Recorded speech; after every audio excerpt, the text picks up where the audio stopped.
오늘 말씀 보도록 하겠습니다. 우리 요즘 젊은 세대란 말조차 좀 늙어 보이는데, 요즘 젊은 세대들이 친구를 사귀거나 새로운 사람을 만날 때 꼭 물어보는 질문이 있습니다. 뭔지 아십니까?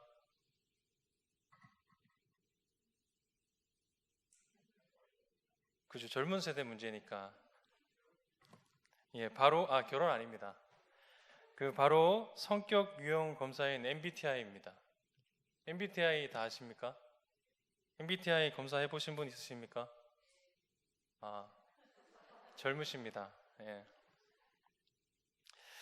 이 검사를 통해서 자신과 상대방의 성격이나 성향에 대해서 알 수 있습니다. 보기에는 외향적인 사람인데 검사를 해보면 내향적인 사람인 것을 알 수 있습니다. 또한 감각을 이용하느냐, 직관을 이용하느냐, 사고적이냐, 감정적이냐, 판단적이냐, 인식적이냐 등으로 나누어서 성격 유형을 알아볼 수 있습니다. 이런 검사가 유행하게 된 이유는 무엇일까요? 아마 자신이 어떤 성격과 성향을 가졌는지 알고 싶어 하기 때문입니다. 그동안 스스로의 모습을 감춘 채 가정에서, 사회에서 요구하는 모습으로 살아오던 세대에서 이제는 나 스스로의 모습이 어떠한지를 찾고 자신에게 맞는 것을 찾아가려는 욕구가 강하여졌기 때문입니다. 사람마다 각기 다른 성격과 성향을 가진 것처럼 우리의 신앙에도 다양한 모습이 존재합니다. 우리가 함께 모여 한 말씀을 듣는데 사람마다 신앙의 모습이 다르게 나타납니다. 오늘은 요나를 통해서 우리의 신앙의 모습은 어떠한지 생각해보는 시간이 되기를 바랍니다. 오늘 말씀에 요나라는 인물이 등장합니다. 요나는 오늘 이야기의 주인공입니다.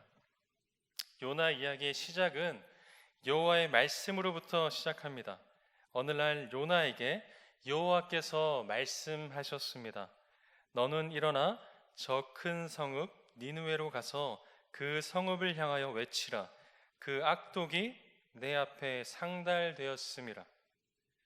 여기서 요나와 니느웨가 어떤 관계인지를 먼저 알아야 합니다. 요나는 북이스라엘에서 사역하던 예언자였습니다. 니느웨는 당시의 신흥 강대국이었습니다.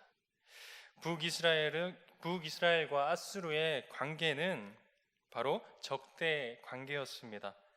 북이스라엘의 안위와 존립의 최대 위협이 되는 존재가 바로 아수르였습니다. 이스라엘 백성에게 아수르는 망해야 하는 나라였습니다. 아수르는 이스라엘 백성들을 괴롭게 만들었습니다. 그들은 이방인들이며 하나님과 상관없는 자들이기 때문입니다.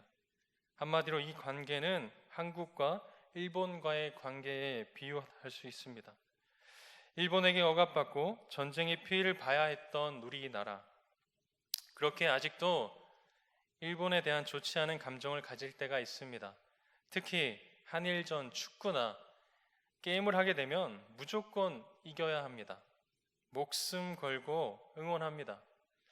이러한 관계가 북이스라엘과 아수르의 관계입니다. 이런 상황임에도 여호와는 요나에게 말씀하십니다.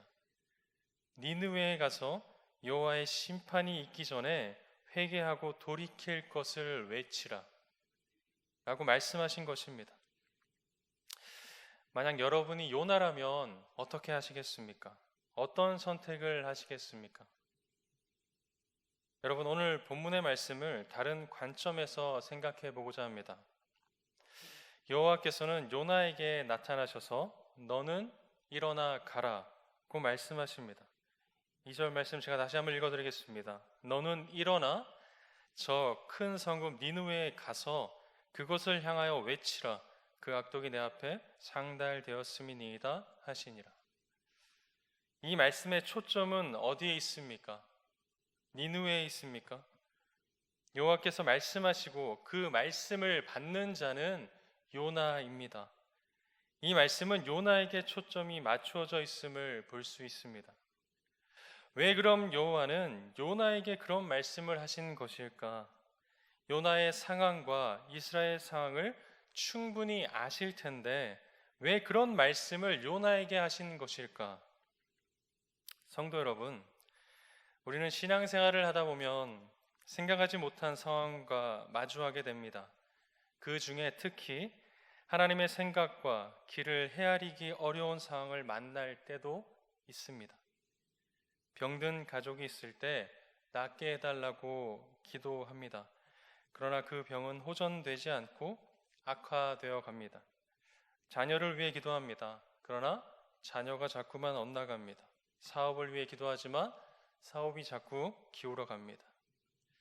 만약 이런 상황에 마주하게 된다면 여러분은 어떻게 하시겠습니까?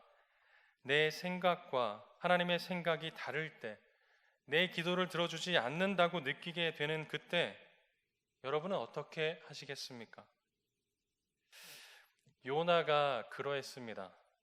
요나의 생각에 니느웨는 망해도 되는 나라입니다. 아니, 망해야만 하는 나라였습니다.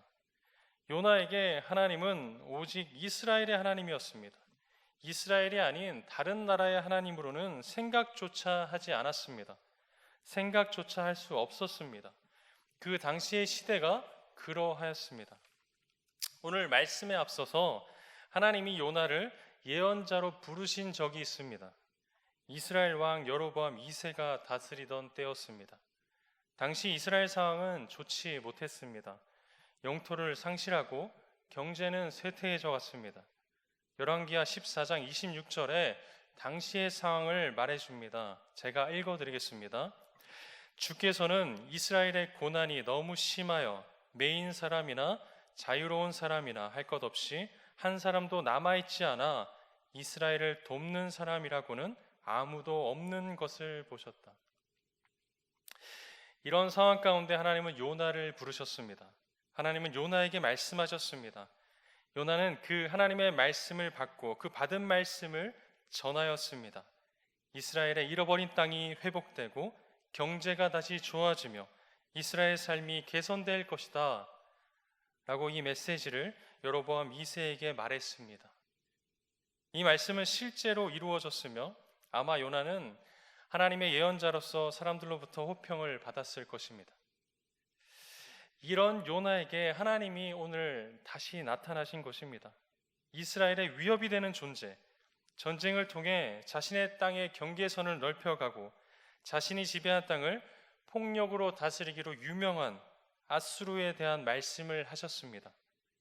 니느웨에게 회개의 기회와 구원의 기회를 주시고자 한다는 말씀이었습니다. 요나는 이러한 하나님의 말씀이 이해되지 않았습니다. 잘못 들었다고 다시 말씀해달라고 수차례 반문을 해도 이상하지 않을 정도로 요나에게는 이해가 되지 않는 말씀이었습니다. 납득이 되지 않는 말씀이었습니다.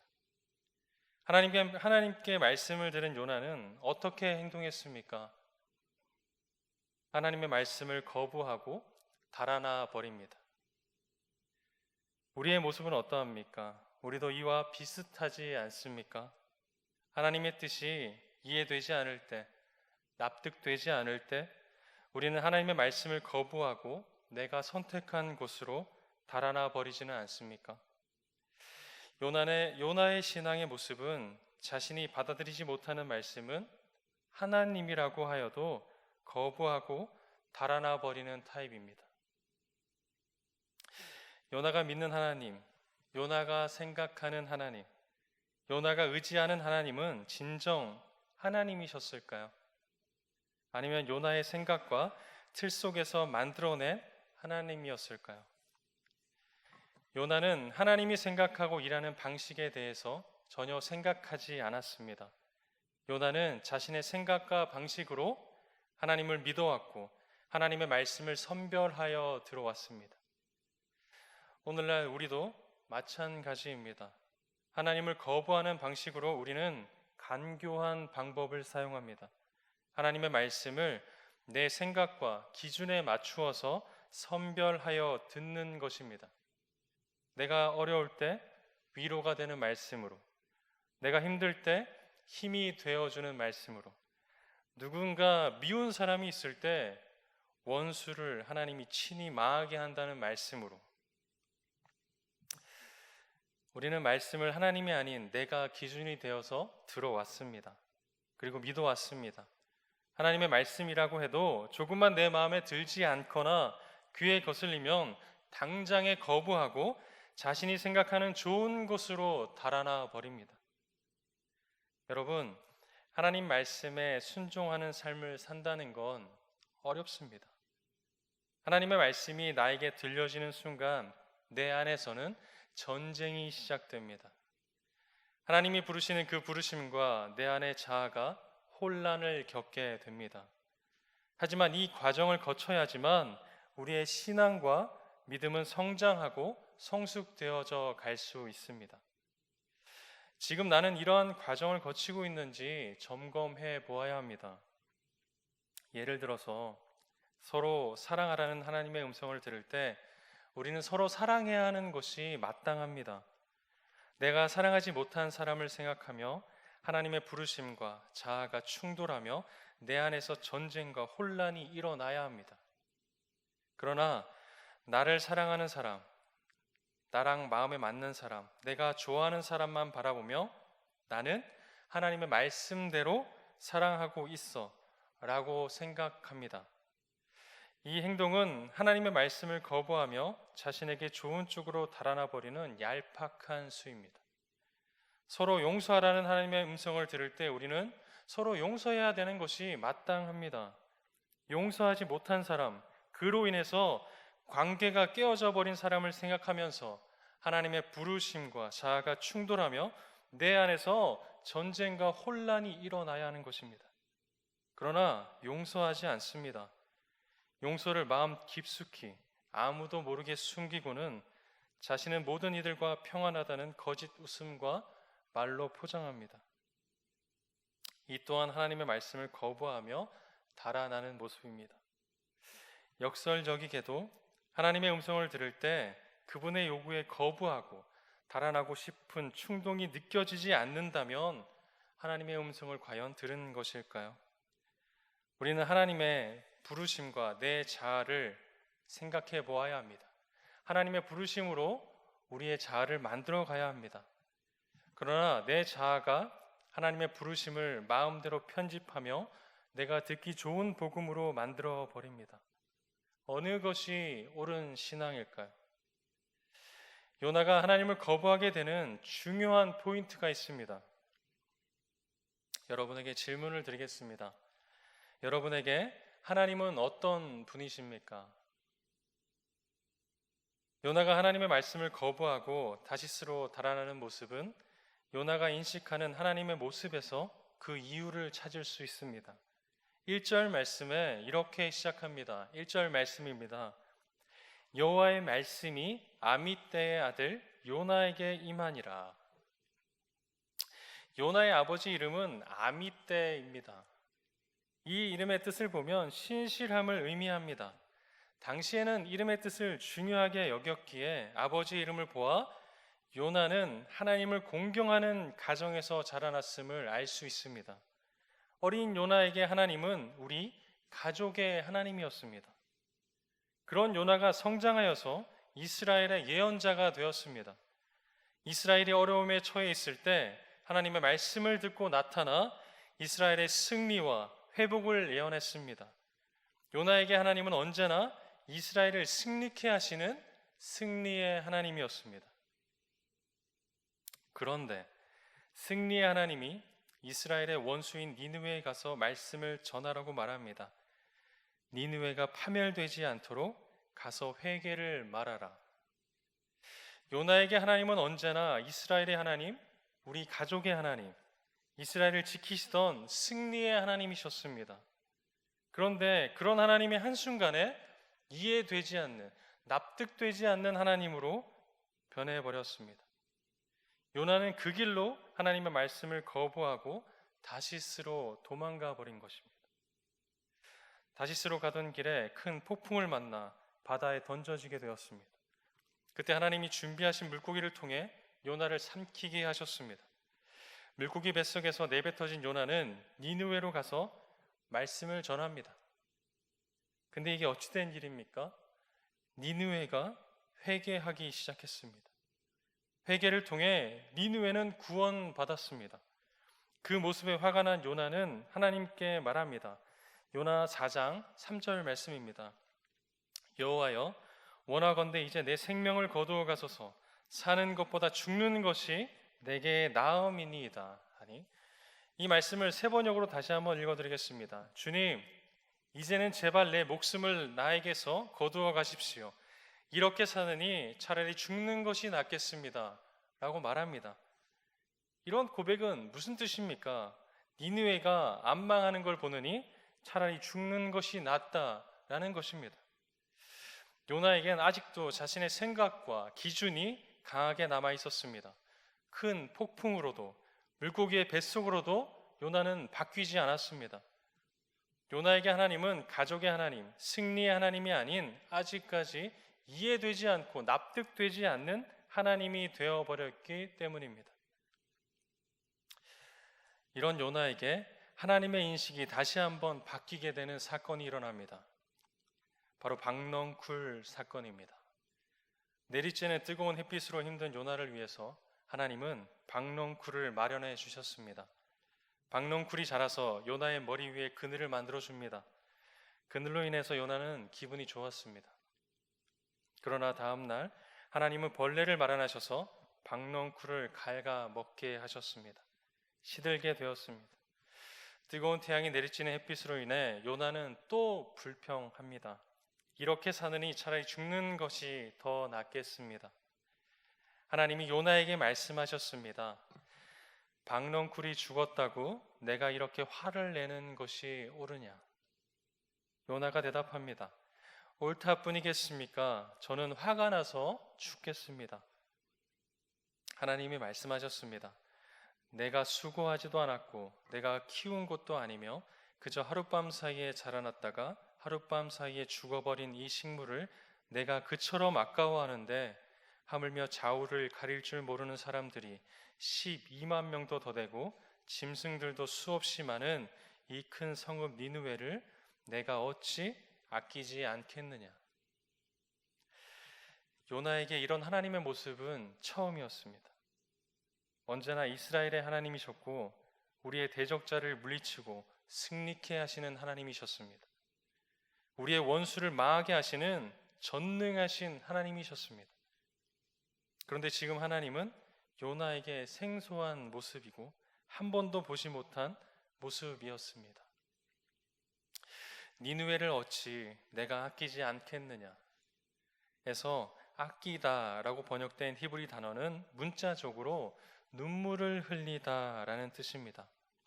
하나님은 이스라엘뿐만 아니라 니느웨도 아끼고 사랑하며 파멸로 치닫고 있는 모습에 눈물을 흘리시는 하나님이십니다. 여러분, 하나님은 사랑의 하나님이십니다. 제한적이고 한정적인 사랑을 말씀하시는 하나님이 아닙니다. 하나님의 사랑에는 제한도 없고 경계도 없습니다. 다만 내가 내 생각으로 한계를 만들고 제한할 뿐입니다. 하나님이 우리의 하나님이 우리를 계획하시고 이끄실 때 우리를 사랑으로 인도하심을 우리는 신뢰해야 합니다. 하나님은 니느웨를 회복하기 전에 먼저 요나를 회복하길 원하셨는지 모릅니다. 자신의 생각으로 가득 차 있는 요나에게 하나님은 말씀하십니다. 내 생각을 다 내려놓고 나를 바라보렴. 나는 요나, 너를 사랑한다. 또한 니느웨도 사랑한다. 어느 것 하나 내게 소중하지 않은 것이 없구나. 요나, 내가 내 마음을 알 수 있다면 넌 어떤 상황에서도 나를 신뢰하며 기쁨과 감사로 나를 따를 수 있단다. 오늘 이 말씀이 저와 여러분에게 전해주는 하나님 말씀이 되기를 소망합니다. 하나님이 지금 내가 처한 상황보다 먼저 나를 회복시키길 원하고 계십니다. 이제 말씀을 맺도록 하겠습니다. 우리가 신앙생활을 할 때 내 생각으로는 이해되지 않는 고난과 고통이 찾아올 수 있습니다. 왜? 라는 질문이 우리의 생각을 사로잡을 때가 있습니다. 요나처럼 오히려 죽는 것이 낫다고 하나님을 원망하며 화를 낼 수 있습니다. 그때 주님은 우리를 보고 물으십니다. 박넝쿨이 죽었다고 내가 이렇게 화를 내는 것이 옳으냐? 내 생각대로, 내 마음대로, 내가 원하는 대로 되지 않았다고 해서 내가 이렇게 화를 내는 것이 옳으냐? 주님은 물으십니다. 여러분, 내 생각대로, 내 마음대로, 내 원하는 대로 되지 않는다고 화를 내거나 조급하거나 두려워하지 마시길 바랍니다. 주님은 내 생각을 넘어, 내 마음을 넘어서, 내가 원하는 것을 넘어서 우리를 사랑으로 이끌어 주십니다. 요나의 생각에는 니느웨는 망해야 하는 나라였습니다. 그러나 하나님의 생각은 달랐습니다. 하나님께 니느웨는 살려야 되는 나라였습니다. 하나님께는 요나도 니느웨도 사랑하는 자녀요 백성이었습니다. 이런 하나님, 이런 사랑의 하나님을 우리는 믿고 의지하며 신뢰해야 하는 것입니다. 오늘 우리는 요나의 신앙을 보았습니다. 그러나 비단 이러한 모습이 요나에게만 적용되는 것이 아닙니다. 우리 모두에게도 적용될 수 있습니다. 여러분, 하나님의 생각은 우리의 생각과 다릅니다. 하나님의 길은 우리의 길과 다릅니다. 하나님의 길은 하늘이 땅에서 높음같이 우리의 길보다 높고 우리의 생각보다 높습니다. 우리가 하나님이 인도하실 때 그 인도하심에 대한 의구심을 품을 때가 있습니다. 아니, 품을 수 있습니다. 그러나 우리는 기억해야 합니다. 하나님은 사랑이십니다. 독생자를 세상에 보내주셔서 우리를 죄에서 하나님의 자녀 삼아 주신 하나님은 사랑이십니다. 또한 니느웨도 사랑하시는 하나님이십니다. 우리가 이 사실을 믿고 신뢰할 때 이해되지 않는 상황이 내게 닥친다 하여도 하나님을 거부하며 달아나지 않습니다. 오히려 하나님을 초청하고 환영함으로 하나님께 더욱 가까이 나아가게 될 것입니다. 지금의 내 상황과 환경, 내 생각으로 막혀있는 자가 아니라 어떤 상황이든 어떤 환경이든 내 생각을 넘어서 일하시는 사랑의 하나님을 믿고 신뢰함으로 나아가는 저와 여러분이 되기를 간절히 소망합니다. 이 시간 다 같이 기도하겠습니다.